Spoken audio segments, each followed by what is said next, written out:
آن برادرایی که با خواندن جین مشغول هستند، رقیه خان و جین خانشان میگن، از الله تعالی ترسید برادرای عزیز. بسیارشان گرفتار فتنه های زنها، گرفتار فتنه های جین ها شدند. بعضیش اولش این که علمی مکمل ندارد، صاحب علم عقیده، علم فقه، علم تفسیر و حدیث باید باشد.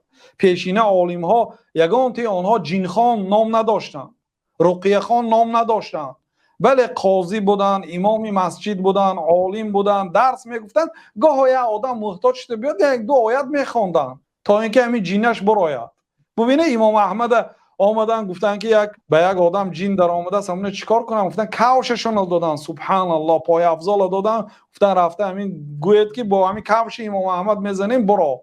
یعنی که جین ها ترسید برآمد از هیبت امام احمد، این رفته نخوندن حتی.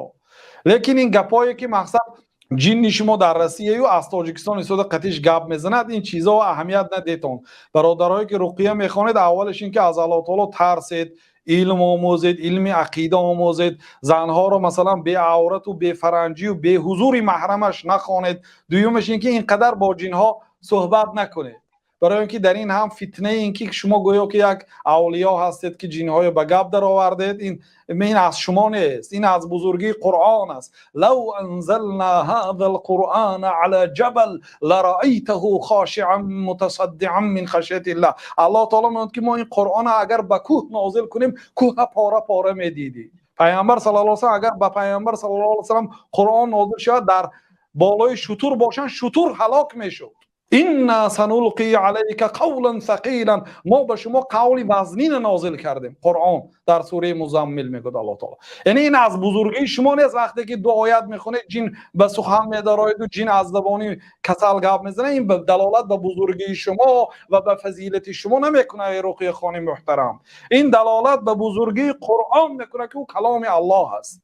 بنابراین بسیارتر به جین گپ نزنید. جینها دروغگوی هستند، جینها از چشم شما غایب هستند. حتی بعضی رقیه خانها، بعضی کسلهایی که جینش گپ میزند گرام میگشتین همراه خود.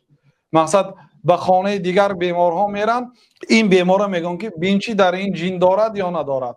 استغاثه با جین کفر است، یاری پرسیدن از جین این کفر است. بنابراین به سخنهای جینها 100% باور کردن نمیشه. جینها دروغچی هستند. بعضی جین ها مثلا میگه که تو برای چی به این زن در آمدی؟ میگه که من مثلا قیسینگلش فرستانید، یا مثلا زن دویومش فرستانید، یا خالش فرستانید، یا عمش فرستانید. خلاصه جنگ میاندازن بین خویشاوندها. بنابراین سخنهای جین ها یعنی موردی قبول و اعتماد نیست. برادرای عزیز احتیاط باشید. آنهایی که جین میخوانید مقصد بسیارتر کتاب های عقیده خوانید، درس گیرید، علم آموزید. بدون علم به این میدان وارد نشوید. چقدر آدم‌های رقیه خان بودن که گمراه شدن یا بیمار شدن، خودشان جین برای آنها سلطان و حاکم شد. بنابراین احتیاط کنید. اون بعضی کتاب‌هایی که درباره رقیه هست میگه که اول خانت خان، اول خودت رقیه کن پیش از اون که بیمار رقیه میکنی. خانه‌ای که رقیه میخوانی اونجای رقیه خان، خودت رقیه کن. چند جاهای به یک داملا گفته دادم، داملا میگم که اکثریتش بی پول بود از کم میگم. یعنی که خودت رقیه میکنی بی پول، خانه رقیه میکنی بی پول.